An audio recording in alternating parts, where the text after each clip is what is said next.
Éternel Dieu Tout-Puissant, Yahweh, éternel Dieu, nous venons devant toi, éternel Dieu Tout-Puissant, avec les mamans présentes, Yahweh, remettre, Seigneur, ce programme entre tes saintes et puissantes mains. Toi qui es l'alpha et l'oméga, toi qui es le commencement et la fin de toutes choses, éternel Dieu. Nous implorons ta grâce, nous implorons ta bienveillance, Père éternel. Déverse sur nous, éternel, ta sagesse, Yahweh, Dieu Tout-Puissant. Ouvre notre intelligence en ce moment, Père éternel. Dispose-nous, éternel, à recevoir ce que nous allons entendre des oratrices, Père éternel. Donne la force et la sagesse aux oratrices, Père éternel, de transmettre le message du jour, Père éternel, Papa. Nous te supplions, nous implorons ta grâce et ta miséricorde, ta bienveillance, Père éternel. Commence avec nous cette activité, Seigneur, et termine avec nous. Dans le nom puissant de Seigneur Jésus-Christ de Nazareth, nous avons ainsi prié. Amen. Amen. Thème du ministère de la Justice et garde de Sceaux, impact et droits de la femme dans le milieu professionnel. La présentation des oratrices et de sous-thèmes. La première oratrice, c'est Madame Mouzila Atol Lili, magistrate de l'auditorat supérieur militaire. Elle va parler sur l'impact de la femme sur le plan sécuritaire. Et la deuxième intervenante va parler de... La deuxième intervenante, c'est Madame Marie Moujinga, directrice de la cellule de contrôle et de vérification au ministère de l'Environnement. Elle interviendra sur l'impact de la femme sur le plan environnemental. Et la troisième, c'est Madame Amessa Obeni Carlit. Elle est médecin traitant, drépanocytologue au Centre de médecine mixte d'anémie SS, assistante à la faculté de médecine, sciences de base, biochimie, biochimiste moléculaire en formation, consultant dans la Drapasto Fondation. Elle va parler sur l'impact de santé de la femme, cas de drépanocytose.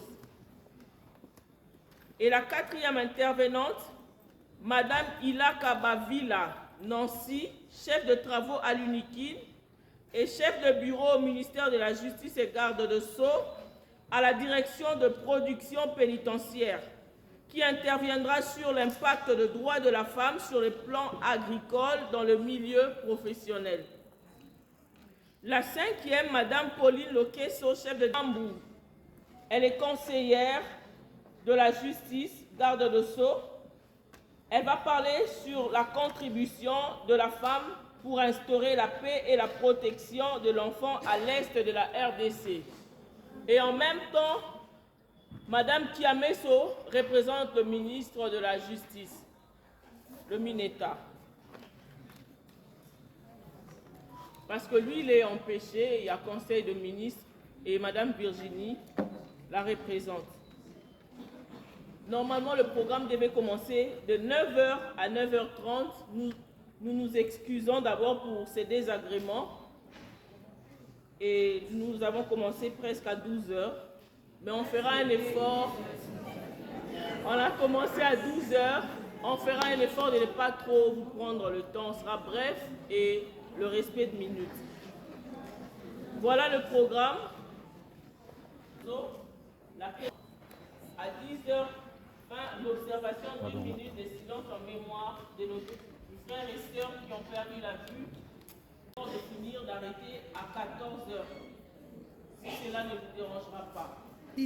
Et garde des Sceaux ici représentés, Excellence, Madame la ministre du Genre et Famille ici représentée, Excellence, Madame la ministre de la Jeunesse ici représentée, Excellence, Monsieur le vice-ministre de la Justice ici représenté, Monsieur le secrétaire général à la Justice ici représenté, Madame la secrétaire générale chargée des actifs à la fonction publique ici représentée, Messieurs les directeurs chefs de service, Mesdames et Messieurs cadres et agents de carrière de l'administration publique de l'État et distingués invités. Tous à vos titres respectifs, soyez le bienvenu. Avant toute chose, Nous rendons grâce à Dieu avec de multiples actions de grâce à lui qui a permis que nous puissions nous retrouver aujourd'hui en ce beau cadre de la salle de conférence du ministère des Affaires étrangères, sans oublier l'excellence, Monsieur le ministre d'État, ministre de la Justice et garde des Sceaux qui, par son soutien indéfectible, a rendu possible cette activité. Nous en sommes reconnaissants et nous vous disons merci.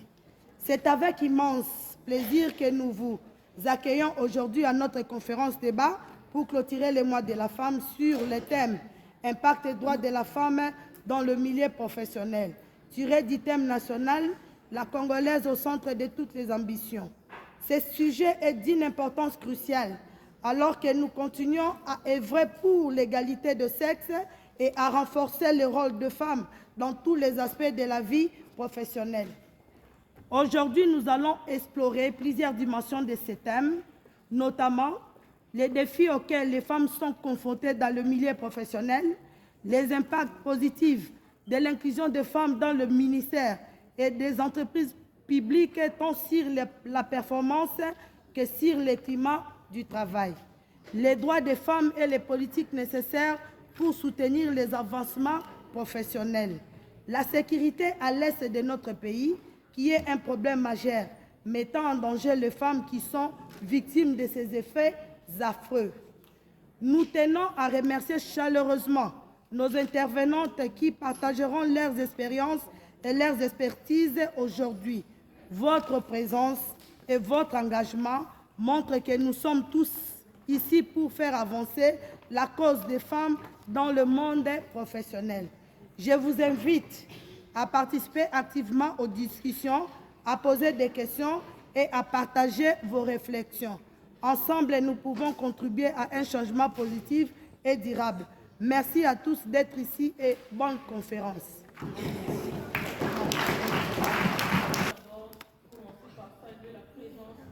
De la représentante de la première présidente du Conseil d'État, Madame Mondo. Ma maman, oye, femme viva, viva. Ce matin, nous comprenons une chose, que la femme est sans limite. La femme peut atteindre les fonctions qu'il faut, toutes les fonctions qu'il faut, même en arrivant aux fonctions du président de la République. La femme est sans limite.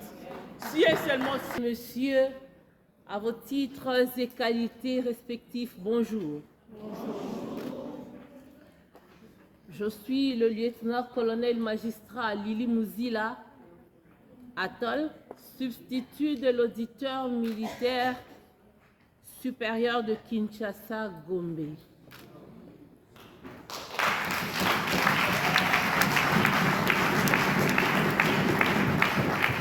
Pour aller s'enivrer, alors qu'en réalité, c'est une journée qui devait être réservée aux genres d'activités comme celui d'aujourd'hui, parce que c'est une journée où la femme doit prendre conscience de ce qu'elle est. C'est une journée où la femme doit comprendre qu'elle a des droits, lesquels droits qui ne sont pas respectés, et qu'elle doit se battre pour que ces droits-là lui soient reconnus. Effectivement, il y a eu évolution, ça nous l'accordons, mais à quel titre, à quel niveau? Lorsque nous faisons les statistiques, les femmes sont élevées à quel niveau de représentativité? Alors, au lieu que cette journée du 8 mars soit une journée transformée en port de pagne, aux descentes dans les milieux les plus ruraux pour faire comprendre à la femme ses valeurs, afin que ses droits soient respectés. Donc, comme je disais, chaque année, le monde entier célèbre cette journée du 8 mars et un thème est retenu sur le plan international. Et cette année, sur le plan international, le thème reconnu est « Pour les femmes et les filles, droit, égalité, autonomisation ». Sur le plan national, la RDC a choisi de parler de la Congolaise au centre de toutes les ambitions. Ça, j'aime. La Congolaise au centre de toutes les ambitions. Et le ministère de la Justice, s'inspirant de ces thèmes, nous a demandé, curieusement ou contrairement à ce qui est mentionné sur l'invitation, moi, il m'a été demandé de parler de l'impact du droit de la femme dans le milieu professionnel. Et c'est de ça que je vais parler. Parce que sur l'invitation, il est mentionné droit de la femme, quelque chose par rapport à la sécurité. Ce n'est pas ce qui m'avait été demandé de faire. Voilà. Dans le sujet lui-même, par rapport au droit de la femme, il dit tout. Avant, la femme était réduite à sa plus petite expression. La femme était une chose, chosifiée par tout le monde, surtout par l'organe masculin, par l'homme.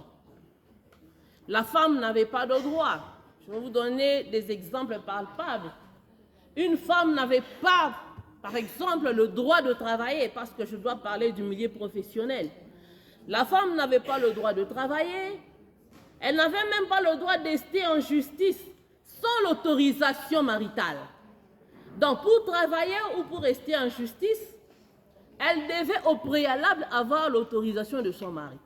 Donc, c'est-à-dire même quand elle se sentait lésée, elle n'avait pas le droit de réclamer quoi que ce soit parce qu'elle n'en avait pas, elle n'avait aucun droit au fait. Tout devait passer par le consentement de son mari. Donc, si le mari accepte, la femme peut alors revendiquer quelque chose, mais à quel prix? À quel prix? La femme, le code de la famille interdisait même à la femme de pouvoir gérer conjointement le ménage. Le code de la famille congolais interdisait même à la femme de pouvoir gérer conjointement le ménage. Mais actuellement, ces choses ont changé. Voilà pourquoi je parlais au départ d'une certaine évolution. En ce qui concerne le droit de femme, moi je dis que Dieu, lorsqu'il a créé l'homme, là je parle de l'homme avec un H majuscule, donc c'est-à-dire homme et femme, Dieu nous a créés égaux. Ce qui fait que nous devons avoir les mêmes droits. Ce n'est pas une faveur que l'on a fait à la femme lorsqu'on lui reconnaît certains droits. Ce n'est pas une faveur. Nous ne pouvons même pas négocier parce que ce sont des droits universels que Dieu a donnés à tout être humain. Et la femme en est aussi bénéficiaire. Je venais de dire que le code de la famille, avant, interdisait à la femme de pouvoir travailler, sauf en cas d'autorisation maritale. Mais que cela a évolué avec le temps et aujourd'hui, la femme peut travailler. Mais quel est l'impact de la femme par rapport à son travail? La profession, elle n'est pas universelle et unique. Il y a plusieurs professions, dans plusieurs secteurs de la vie. Je vais prendre quelques exemples. Je prends l'exemple, permettez-moi la tautologie. Je prends l'exemple de femmes conductrices. Lorsque nous allons à la PCR et qu'on nous donne les statistiques, vous verrez que les femmes conductrices connaissent moins des accidents de circulation que les hommes. Sur ce plan-là, en tout cas, même les hommes qui sont dans la salle, je pense qu'ils seront d'accord avec moi. N'en déplaise certaines critiques, qui du reste est fait méchamment tout simplement. Les femmes conductrices commettent moins des accidents de circulation que les hommes, statistiquement prouvé. Nous avons parmi les oratrices une dame qui est médecin. Le travail qu'elle fait est-elle différent de ce qu'un autre médecin de son rang fait? Peut-être même que ce qu'elle fait est beaucoup plus louable et acceptable que celui de son collègue homme. Nous avons, sur le plan éducation, l'éducation d'un enfant commence à la maison. mais ça commence avec la mère, qui est une femme. Et lorsque l'enfant commence, l'école, c'est à la maternelle, pour ceux-là qui ont fait la maternelle.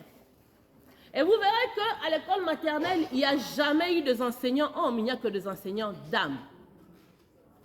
Le jour où une école maternelle, engagera des enseignants hommes, le même jour, l'école sera fermée. Ça, je vous le dis. Nous avons des professeurs d'université femmes. Moi, je fais la faculté de droit. Je suis de l'UPC, de l'Université protestante au Congo, que je salue d'ailleurs. J'ai eu des enseignants femmes. Les mêmes femmes qui m'ont donné cours à l'UPC sont les mêmes femmes qui donnent cours à l'UNIKIN ou à l'Université de Lubumbashi. Mais elles sont à combien? Nous avons même eu des professeurs dames qui sont, je crois, qui sont même arrivés recteurs des universités. Mais à combien? Nous avons des femmes juristes. Lorsque la dame qui était en train de présenter la journée d'aujourd'hui, ou modérer la journée d'aujourd'hui, en présentant les invités, elle a parlé de la représentante de Madame le Président ou la Présidente du Conseil d'État. Nous avons une dame à la tête du Conseil d'État. Nous avons une dame à la tête de la Cour d'appel de la Gombe. Nous avons une dame à la tête du parquet général de l'Ituri. Des dames moindres. Elles sont arrivées à ce niveau-là par rapport à leur rendement, par rapport au travail, par rapport à leur méritocratie. Vous savez, il y a quelque chose qui arrive parce que je ne sais pas si c'est africain seulement ou bien c'est mondial. Lorsque une femme atteint un certain niveau de responsabilité, les gens pensent qu'il y a toujours eu un certain favoritisme pour que cette femme-là arrive à ces niveaux-là. Du côté de la justice militaire, nous n'avons pas encore une dame qui est auditeur militaire supérieur, mais nous avons des dames même dans cette salle qui sont auditeurs militaires des garnisons, c'est-à-dire au niveau du parquet général. Non, au parquet de la République, pardon. C'est au parquet général que nous n'avons pas encore une dame du côté magistrature militaire. Mais ça va venir. Parce que ce n'est pas parce qu'il manque de femmes qui peuvent occuper ces postes-là, non. C'est comme je disais, avant d'ouvrir cette parenthèse-là, qu'il y a une mentalité, pour moi, qui est archaïque et qui doit être bannie, qui veut faire croire aux gens que lorsqu'une femme est hautement élevée, ça signifie qu'elle a été sujet d'un favoritisme. Et lorsqu'on parle du favoritisme, très souvent c'est parce qu'elle a eu à faire de faveurs sexuelles à une hiérarchie pour arriver à ce niveau-là. Les dames que je venais de citer qui sont très haut placées au sein de la magistrature, lorsque vous suivez leur parcours, lorsque vous suivez leur histoire, je m'attelle un peu sur ça parce que c'est mon domaine. Vous allez comprendre qu'elles n'ont jamais été favorisées, mais c'est par la méritocratie qu'elles sont là. Elles dirigent des hommes et elles le font bien et elles se font respecter dans le milieu où elles se trouvent.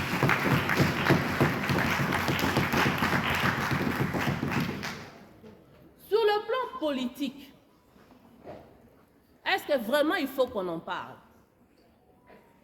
Le chef de l'État, avec tous nos honneurs, a été élevé au rang du patron de la masculinité féminine, en mettant à la tête du gouvernement une dame, la première ministre. Est-ce que vraiment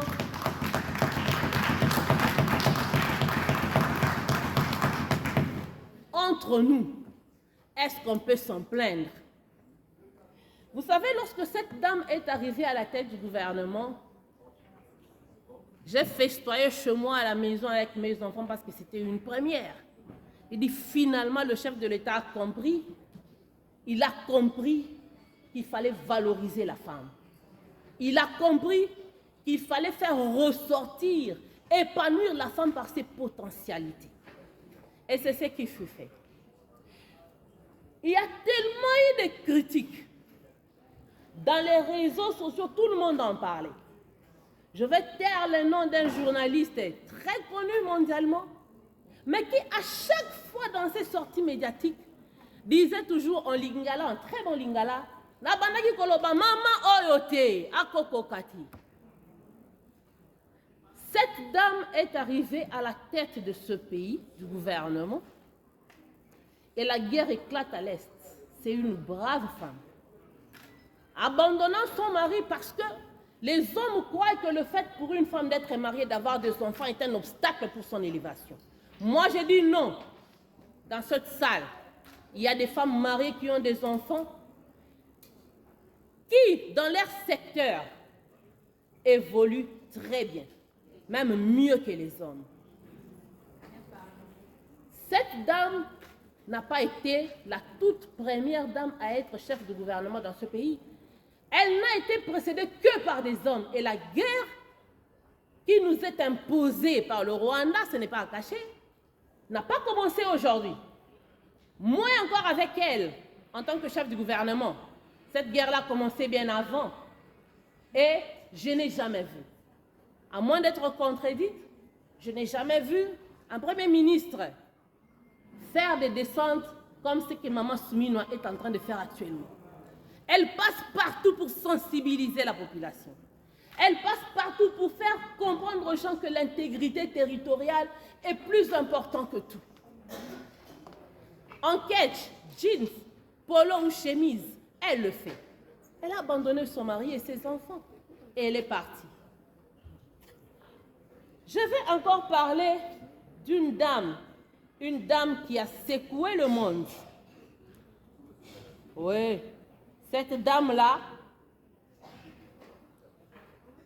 est du reste à la base d'une grande victoire diplomatique. Elle est ministre. Il s'agit de la dame qui est ministre des Affaires étrangères.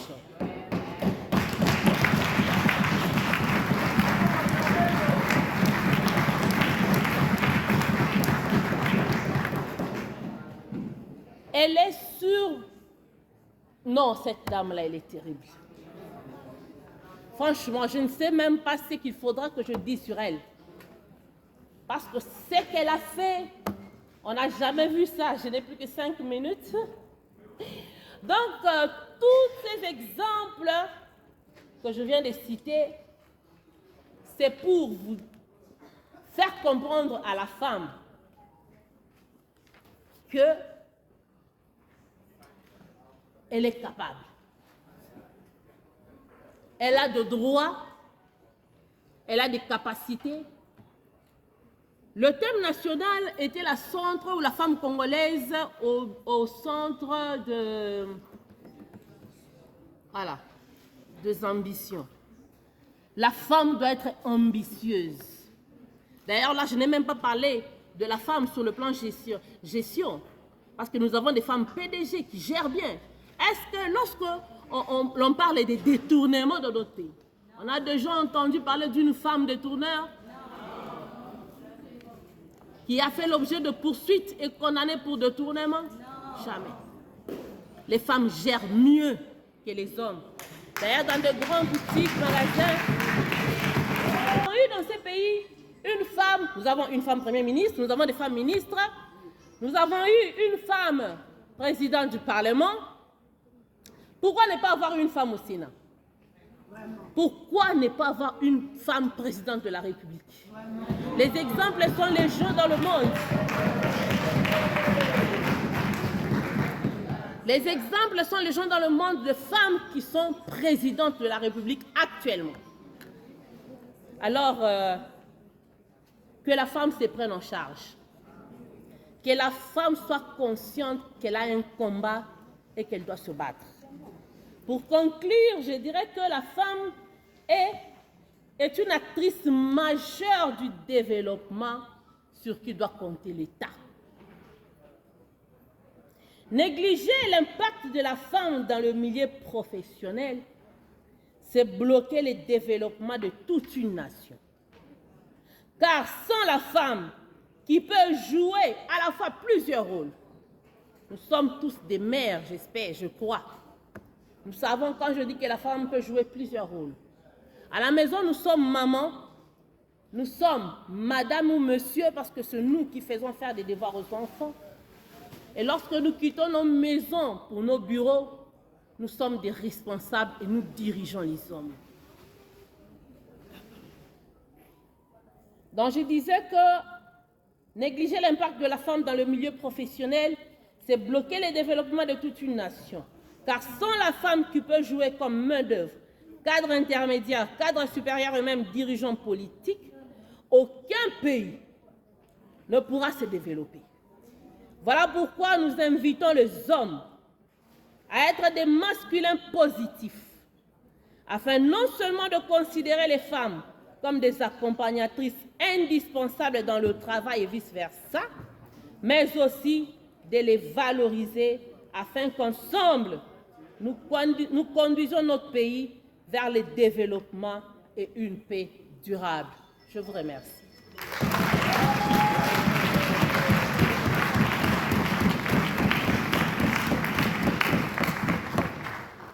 Merci.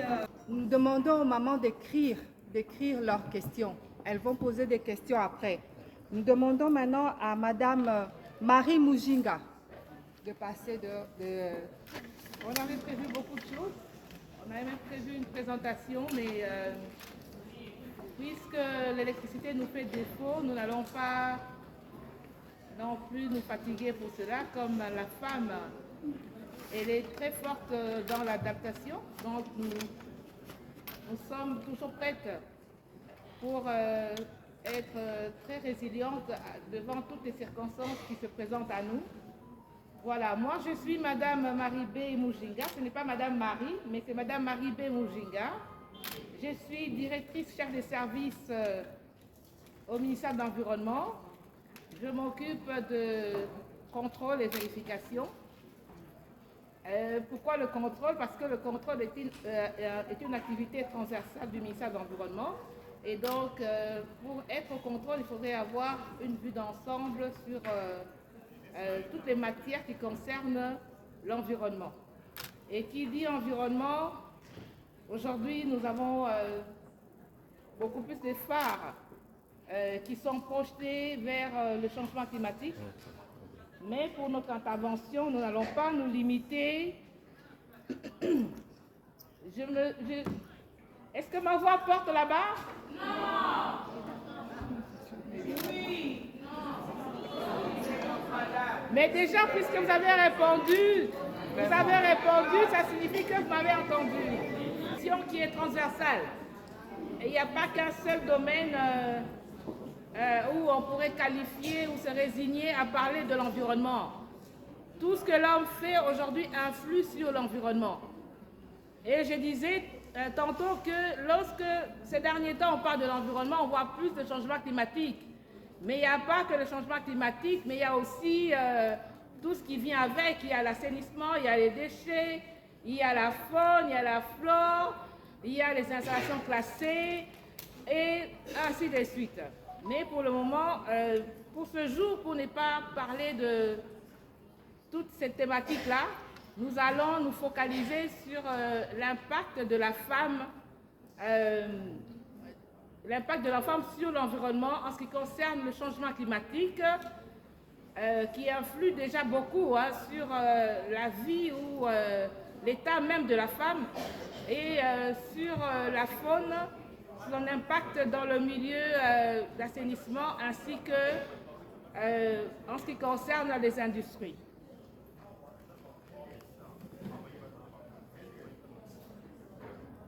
La femme et les actions climatiques.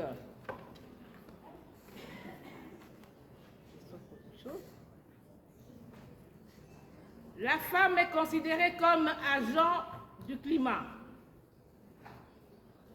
Les femmes participent fortement aux activités qui causent le changement climatique. Nous avons la déforestation, l'agriculture itinérante sur brûlis et la mauvaise gestion des déchets, surtout les déchets domestiques. Les femmes assurent l'essentiel des travaux agricoles et représentent 60% des travailleurs agricoles. Ceci fait d'elles des agents majeurs de l'agriculture sur brûlis et de la déforestation qui intervient au début de la saison culturelle. C'est également la femme qui s'occupe de nourrir le ménage en utilisant les bois dans la cuisson des aliments. Vous avez le bois de chauffe et le charbon de bois. En effet, le manque d'énergie fait du bois la première source d'énergie pour les ménages. Un ménage rural brûle en moyenne 223,2 kg de bois de chauffe et 74,4 kg de charbon de bois par mois. La vulnérabilité de la femme face au changement climatique. La crise climatique ne touche pas tout le monde de la même manière. Les femmes et les filles sont confrontées à des incidences disproportionnées de changement climatique, en grande partie parce qu'elles dépendent fortement des ressources naturelles locales pour leur subsistance, et particulièrement dans les zones rurales. Cela peut également les exposer à des risques accrus de violences sexistes. Vous savez, lorsqu'il y a des bouleversements climatiques, il y a des migrants climatiques, si on peut les appeler ainsi, et c'est plus les femmes qui sont plus vulnérables parce qu'elles doivent se déplacer pour aller chercher très loin de l'eau, et en cette quête, elles rencontrent plusieurs violences sur leur chemin. Et les vulnérabilités, notamment par un accès limité à l'information, un manque de prise de décision et de ressources. Vous savez que lorsque vous travaillez dans des zones qui subissent déjà les bouleversements climatiques, comme dans les zones côtières, il faudrait avoir l'information, il faudrait qu'il y ait des alertes pour que la femme sache qu'en cette période, il est dangereux que je fasse mes cultures ou que je m'approche de la rive. Mais si elle n'a pas cette information, c'est elle qui est la première à subir et à être victime. Les droits fonciers, l'accès au crédit jusqu'à l'éducation et à la technologie. Vous savez qu'aujourd'hui, dans nos villages, dans la plupart de nos villages, ce ne sont pas les femmes qui détiennent les titres. Vous pouvez avoir des hectares ou des espaces pour la culture ou pour le reboisement ou pour n'importe quelle autre activité en lien avec la restauration. Mais si vous n'avez pas le titre, ça signifie que vous dépendez de l'homme.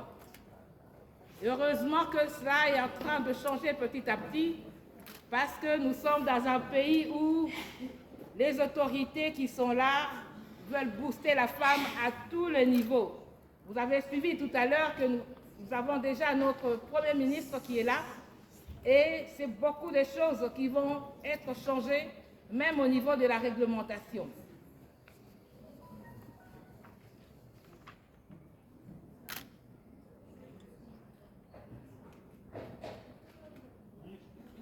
La femme dans la conservation en ce qui concerne la faune. Nous avons aujourd'hui plusieurs sanctuaires qui sont détenus qui sont gérés. Pour que la plupart de vous connaissez.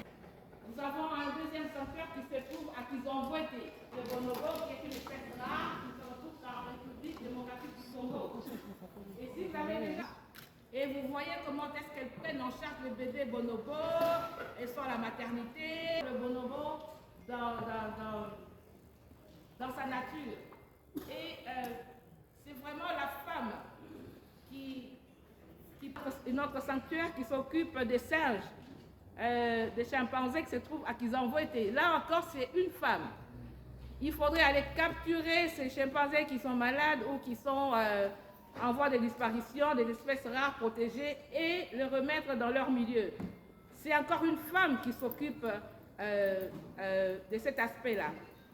La femme connaît des pratiques pour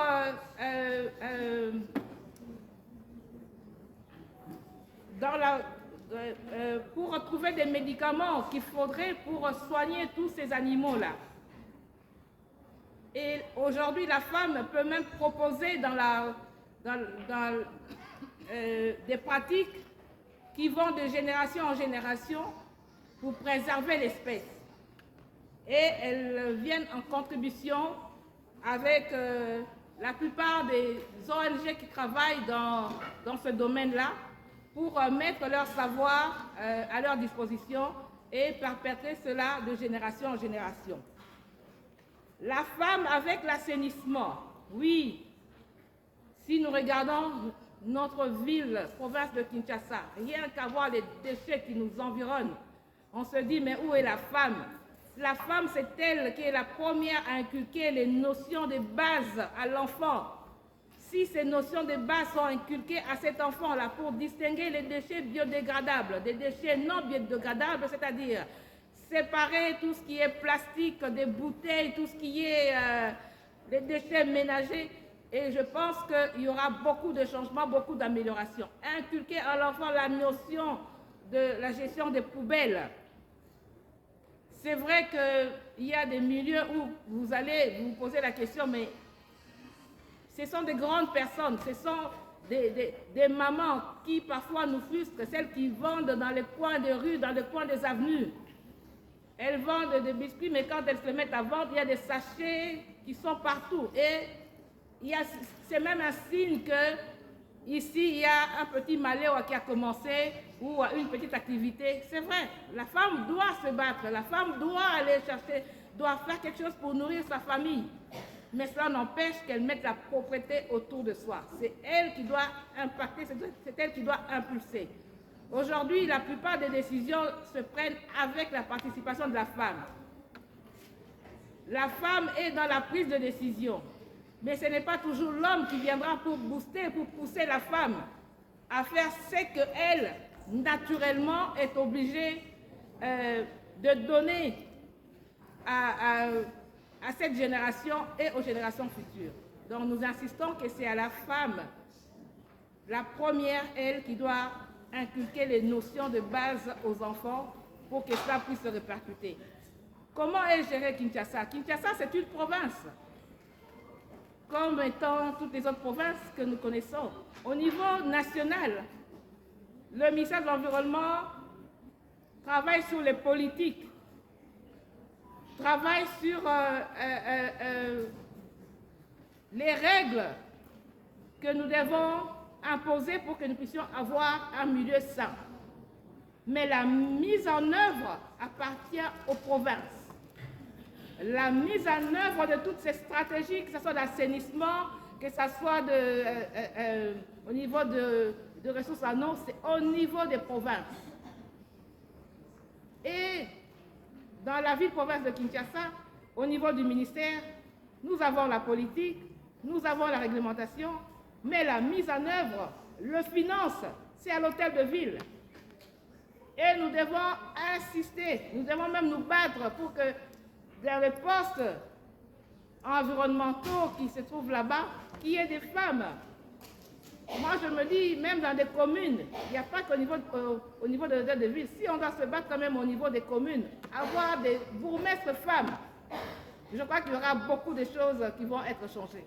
Et Dr Amessa Carlit, médecin drépanocytologue, biochimiste moléculaire, chercheur enseignante à l'université de Kinshasa.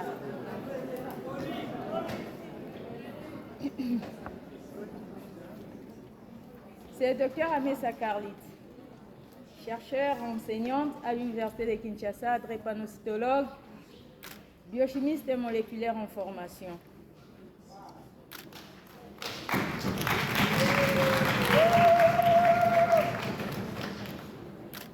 Aujourd'hui, nous allons entretenir entre nous les dames. Nous allons réfléchir un peu sur la drépanocytose, une maladie qui prend de l'ampleur chez nous en RDC, deuxième pays en Afrique après le Nigeria, troisième au monde après l'Inde, Nigeria. Avant de commencer mon intervention, je vais vous raconter une histoire. Il y a 2 jours, j'étais dans une conférence à l'Université de Kinshasa sur la drépanocytose. Il y a une dame qui a témoigné. Mariée légalement ou pas, je ne sais pas, mais c'est ce qui m'a tiqué dans son histoire. Elle a mis au monde 12 enfants et elle a perdu tous ses 12 enfants à cause de la drépanocytose. Après des accouchements étoxiques, donc c'est-à-dire par voie basse, après des césariennes, elle n'a pas pu avoir un enfant. C'était comment son histoire? On ne sait pas si elle avait fait son test de l'électrophorèse ou bien test des mères pour diagnostiquer avant son mariage. Mais elle commençait à mettre 2 enfants au monde. 2-3 ans après, elle perd l'enfant à cause de l'anémie, à cause de la fièvre, ainsi de suite. À partir de son 4e enfant, ils ont quand même fait le test, lui et son mari.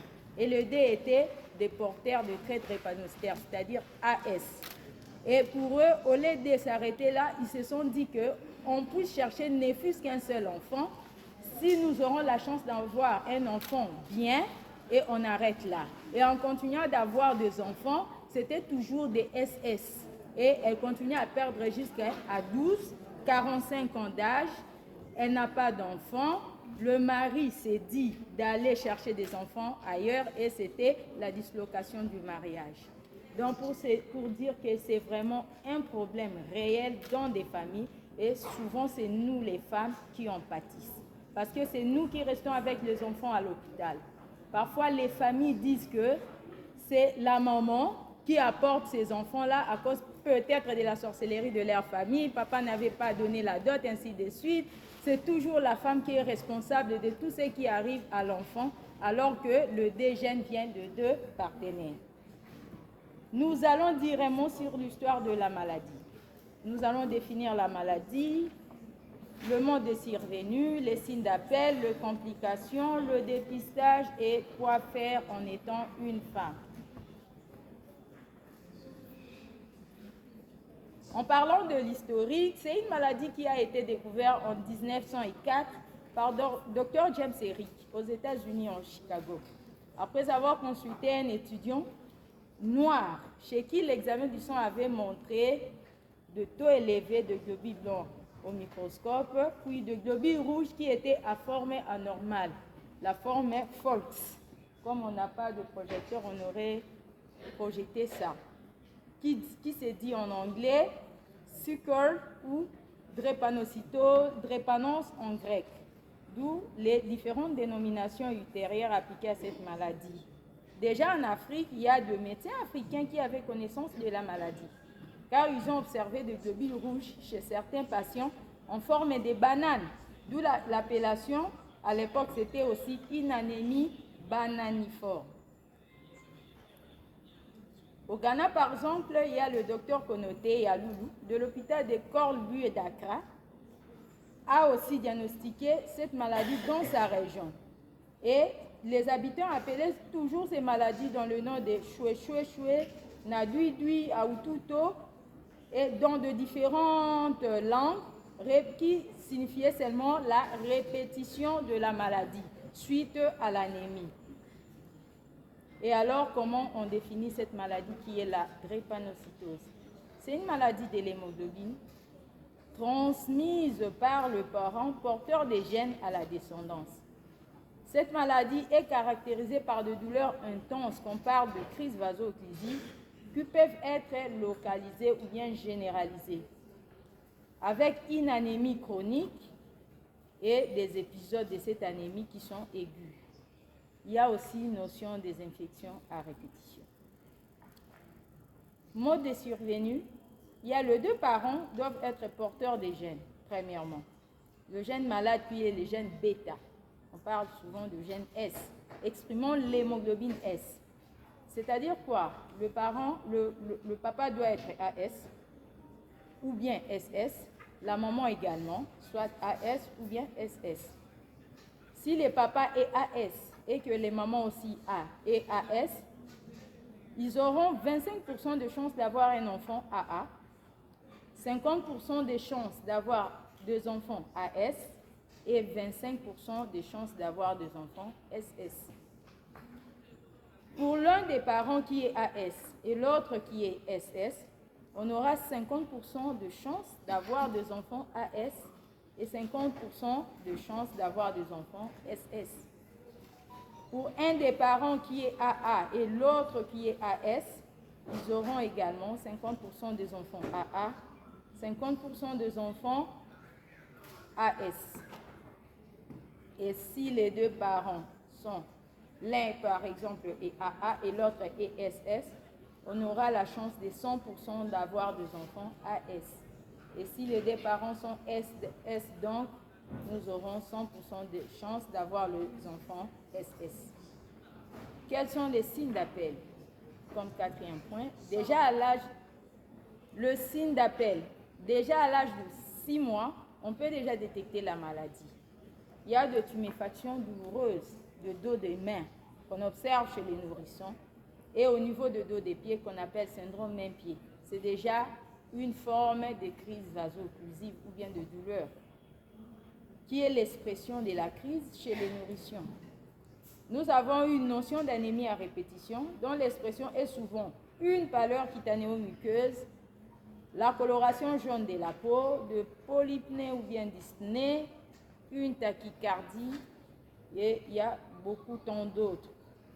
Il y a la notion des infections qui s'exprime souvent par la fièvre. Et à cela, on peut ajouter une augmentation du volume de la rate qui est souvent liée à l'anémie. Certains parlent de Kibeka.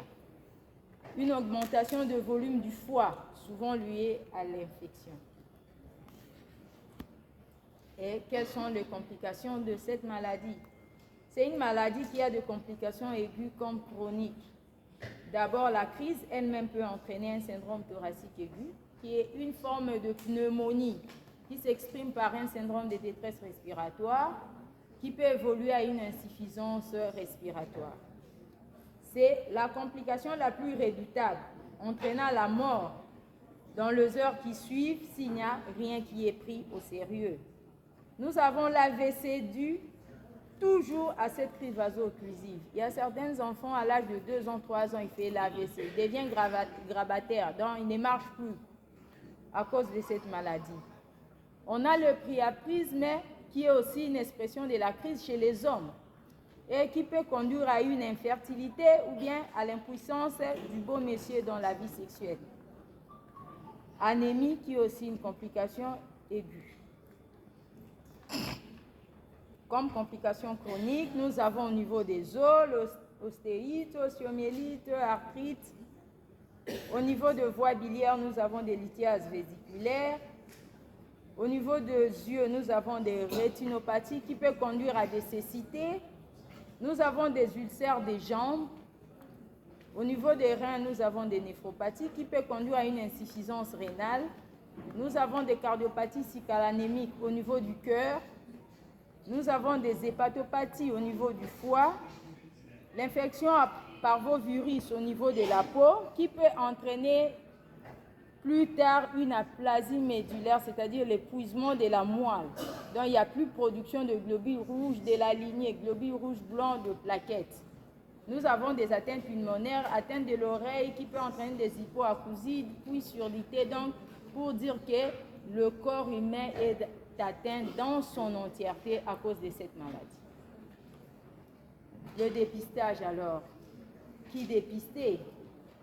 Toute personne qui ne connaît pas son profil de l'hémoglobine en mettant un accent chez les jeunes qui veulent se marier, les nourrissons et les enfants qui représentent les signes d'appel. On peut dépister qui? On peut dépister une grossesse à partir des 12e semaine. Comme aussi à la 17e semaine de grossesse, on peut dépister On peut dépister un nourrisson au J3 de vie. Déjà, on peut savoir que cet enfant, c'est un anémique. Ou dépister alors dans des centres de santé, dans des hôpitaux le plus proche. Et il y a plusieurs moyens de dépistage avec des différents tests rapides. Il y a de l'électrophorèse, il y a aussi des tests moléculaires d'ADN. Alors, quoi faire et que faire en étant une femme? Faire dépister l'enfant en cas de l'un des signes qui apparaît, surtout que le profil de parents si ce n'est pas connu. Parfois, aujourd'hui, nous vivons avec des mariages yakatofanda.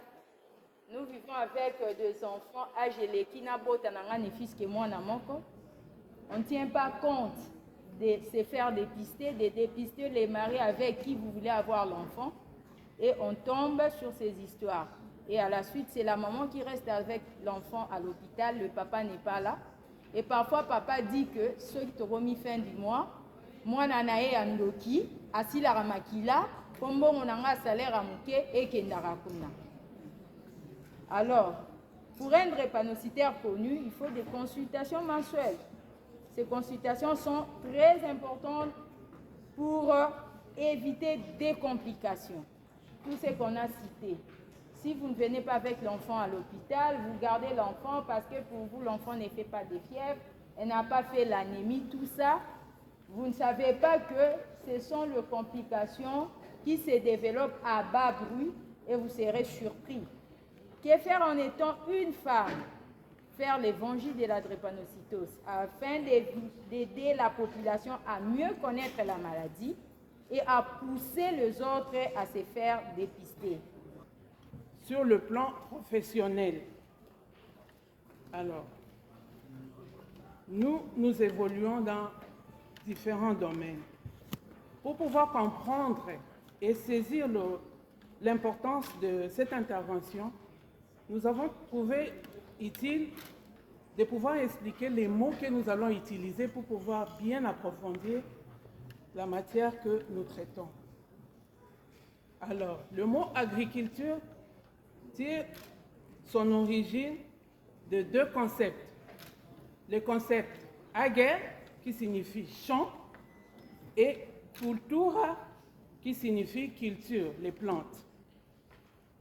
L'agriculture est donc un processus par lequel les êtres humains aménagent, ça veut dire ils arrangent la terre, ils préparent le sol, dans le but de produire des aliments et d'autres ressources qui leur sont utiles. Nous savons que chacun de nous ici, même à la maison, nous avons essayé quelque peu, tant soit peu, de faire ces genres d'activités. Et quel est le rôle de l'agriculture? L'agriculture a comme rôle assurer la sécurité alimentaire, faire fonctionner les industries agroalimentaires. Ça veut dire c'est un ensemble des activités industrielles qui transforment les aliments naturels que nous produisons en forme de conserves pour pouvoir les conserver un peu plus longtemps. Nous prenons l'exemple des sardines. Aujourd'hui, nous avons des boîtes de conserve d'haricots, nous avons des boîtes de conserve de soupe dont nous pouvons prendre juste chauffer et manger. Et cela nous permet, même si nous n'avons pas de frigo, nous pouvons quand même conserver nos aliments. Un autre rôle, c'est pouvoir préserver l'environnement. Madame est intervenue ici en parlant de l'environnement. Quand nous voyons l'environnement, nous voyons l'ensemble des éléments naturels, eau, sol, plantes. Quand nous parlons des plantes, c'est tout ce qui est naturel et de tout ce qui est artificiel. Artificiel, ici, nous voyons l'intervention de l'homme, tout ce que l'homme fait. C'est quelque chose qui n'était pas naturellement, mais c'est quelque chose qui est intervenu par la transformation par l'homme. Pourquoi produire? Pourquoi nous devons produire? Nous devons produire pour assurer notre autosuffisance alimentaire.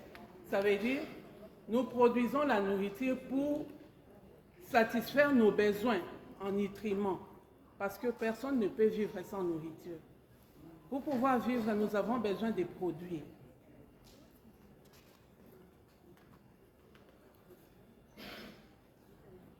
Nous produisons pour faire de l'agriculture un espace d'emploi. Ça veut dire, quand nous devons cultiver, nous ne pouvons pas le faire seuls. Nous allons embaucher des gens. Il y a des gens qui ont des lopins de terre, eux-mêmes n'ont pas le temps. Je peux être ici au ministère, mais j'ai mes lopins de terre. Mais comment faire pour produire? Je vais engager des gens. Vous voyez déjà qu'avec mon activité d'agriculture, ça me permet de pouvoir engager des gens, ils travaillent pour moi et moi je leur paye. Donc, je deviens quelqu'un qui crée l'emploi pour les autres. Nous produisons pour lutter contre la volatilité des prix. Nous nous rendons compte que quand quelque chose devient rare, les prix augmentent. Dans les concerts de prise de décision de notre administration, c'est la qualité du travail. Elles ont travaillé. Et puis, elles ont accepté d'être encadrées par les gens qu'ils avaient trouvés là-bas dans l'administration. Je peux citer par exemple ici présente, nous avons notre maman directrice de la direction de production pénitentiaire.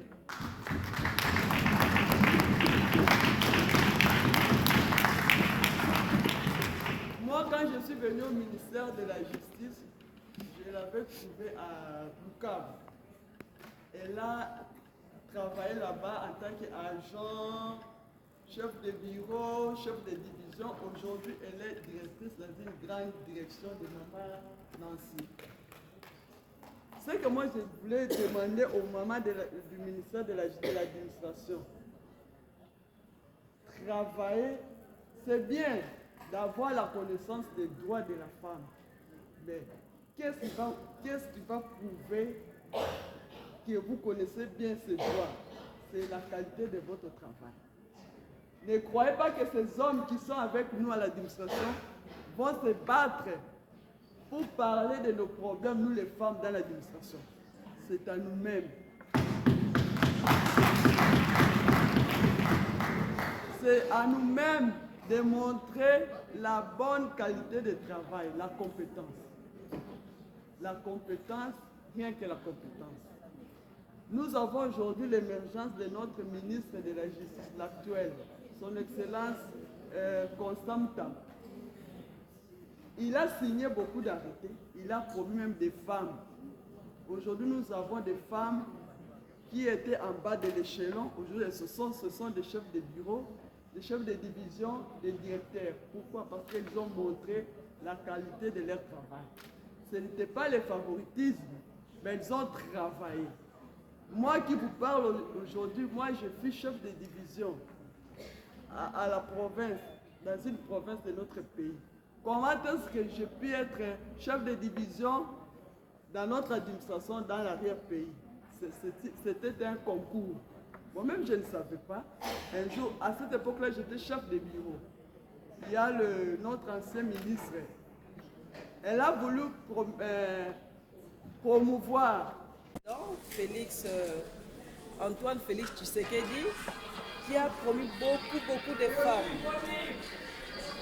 Je suis désolée, je n'ai pas tellement une voix qui porte haute. Je vais essayer de crier. Ça arrive quand même? Ça va. Okay. Je vais commencer par le mot de son Excellence, Monsieur le ministre d'État, ministre de la Justice, qui avait bien voulu être avec nous. Mais vous savez qu'en ce jour, il y a conseil de ministres, donc il n'a pas pu être avec nous. Mais il me charge de féliciter toutes les femmes qui ont organisé cette manifestation et d'encourager aussi toutes les femmes qui sont arrivées en ces lieux.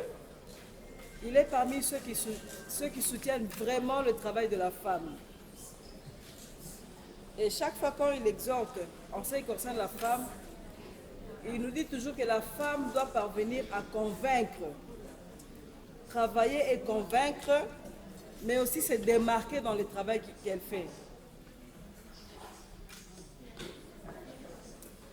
Donc sans plus tarder, moi mon sous-thème était la contribution de la femme pour instaurer la paix et protection de l'enfant à l'est de la RDC.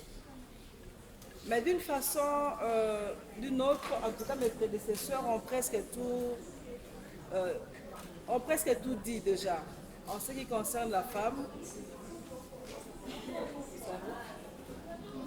ça arrive. Votre attention s'il vous plaît. Mais parce que vous parlez. Du calme, s'il vous plaît, les dames. Elle représente le ministre. Voilà. La contribution de la femme pour instaurer la paix. Je commence par vous dire une chose. Une femme doit être d'abord en paix avec elle-même. Une femme qui est en paix avec elle-même, c'est une femme qui produit aussi de la paix, qui sait transmettre aussi ce qu'elle regorge en elle, aux autres et à sa communauté. Alors dans cette lutte de l'Est, mais je prends un peu en général, je ne serai pas long, j'essaie de retenir juste quelques traits. La femme doit bannir les différences, c'est-à-dire la différence au niveau de la religion, au niveau de la race, même au niveau des tribus, pour essayer de travailler dans une synergie avec les autres. Alors, si la femme doit bannir ce que je viens de dire tout à l'heure, ça veut dire que au niveau de la religion, la femme doit aussi, pour être associée avec les autres, puisque nous parlons de la femme congolaise, ne pas essayer de voir les sorciers partout. Cela limite quelquefois la femme à s'associer avec d'autres femmes, même en matière de travail, dans le cadre professionnel. Elle doit apprendre à bannir certaines différences et travailler en équipe avec les autres. C'est très important. Et souvent travailler d'un commun accord. Nous devons retenir que les femmes, c'est vrai que nous ne nous ressemblons pas, mais essayez toujours de voir ce qui nous réunit pour essayer de l'avant. Les prédécesseuses l'ont dit, les femmes ont beaucoup de qualités, mais ça c'est les femmes qui essaient d'avancer. C'est comme ça qu'on dit qu'une femme n'a pas les qualités que doit avoir une femme, alors dans ce cas, elle est vraiment à la marge de toutes choses et de toute la société. Deuxième point, la femme doit apprendre à dénoncer. C'est très important. Souvent, les femmes gardent ce qu'elles ont, elles ne dénoncent pas. Mais la femme doit apprendre à dénoncer ce qui est anti-valeur. Je donne un exemple. Pour le cas de viol, peu de femmes sont capables de dénoncer ces cas de viol parce qu'elles se disent par exemple qu'au niveau de la société, je serai marginalisée en telle enseigne que peu de femmes en parlent aux autres, sauf, là je parle de femmes en tant qu'individus aussi, sauf les organisations qui s'en occupent, qui essaient d'en parler d'une façon ou d'une autre.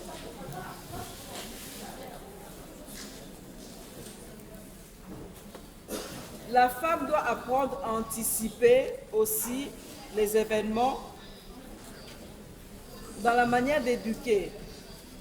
Nous avons suivi notre collègue qui est chargé de l'environnement ici qui a dit, par exemple, quand il s'agit de gérer, je ne sais pas si j'ai bien compris, la gestion des déchets, voilà. Elle a expliqué que ça commence à la maison.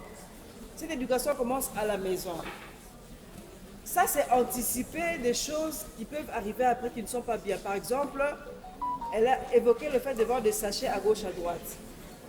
Donc la femme doit apprendre à anticiper certains événements et à bien éduquer sa maison et à l'extérieur et même dans la société où elle occupe un poste quelconque. Que ce soit un poste de commandement ou pas, mais toutes les postes que les femmes occupent, elles doivent apprendre à les valoriser. La femme doit apprendre à s'informer, mais aussi à former. En s'informer, souvent les femmes, je le dis comme ça en passant, ne s'intéressent pas souvent même aux informations, écouter RFI, même les informations locales. Ça, c'est pas bon. Une femme doit apprendre à se former et à s'informer comme l'homme.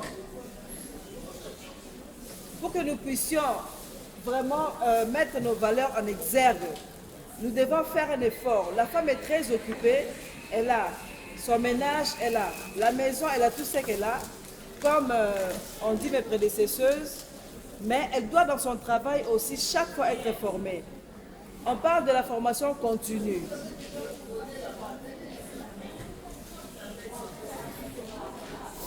Est-ce que les femmes de valeur sont là? Est-ce que les femmes de valeur sont là? Alors je demande votre attention aussi. Comme je disais, la femme doit suivre une formation continue. Ce n'est pas parce que moi, je suis licenciée en droit, je suis avocate, je suis conseillère de la ministre de la Justice, que je dois m'arrêter là. Non, à chaque fois, je dois continuer à lire et à faire des formations continues pour essayer toujours d'augmenter ma connaissance. C'est très important pour nous les femmes.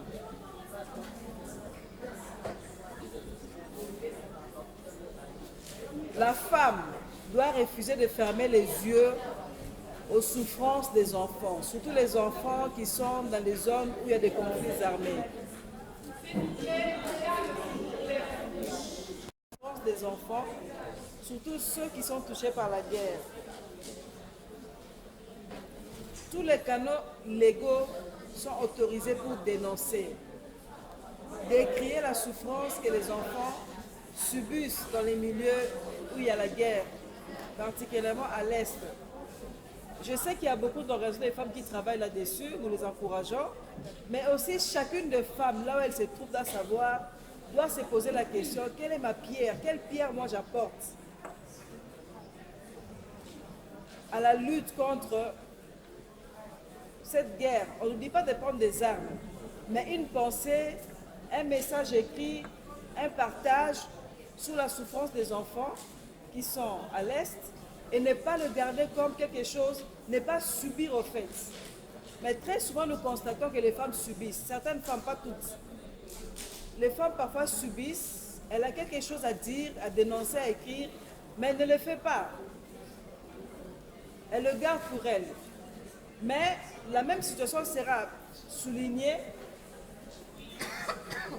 ou dénoncée par un homme quelque part, soit sur les réseaux sociaux ou ailleurs, et la femme dira « Ah tiens, moi aussi j'ai voulu dire cela ».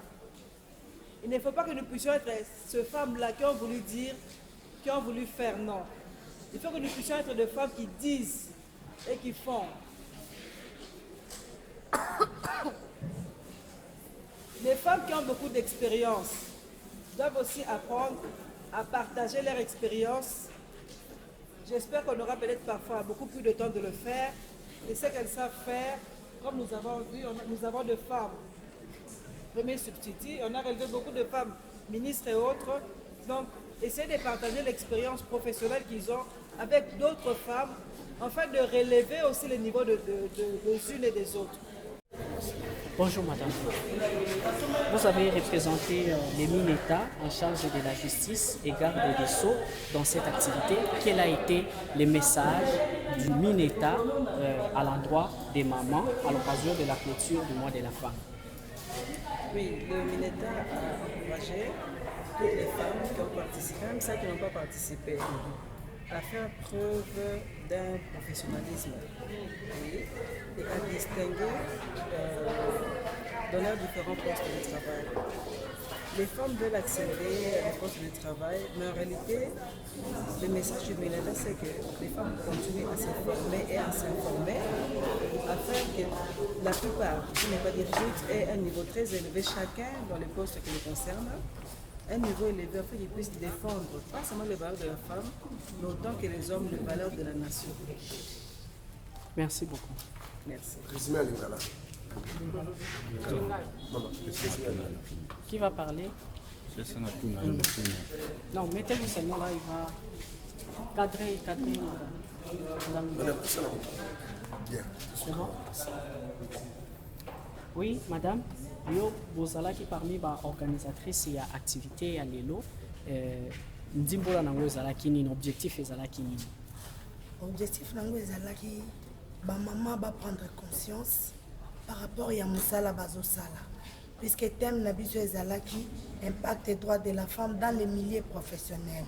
tobengaki bamama ya bacatégorie nyonso ya baministère différentes voire même la haute cour militaire po mutu na mutu ameka kolimbola biso oyo etali mwasi na niveau professionnel eloko nini ebongi asala.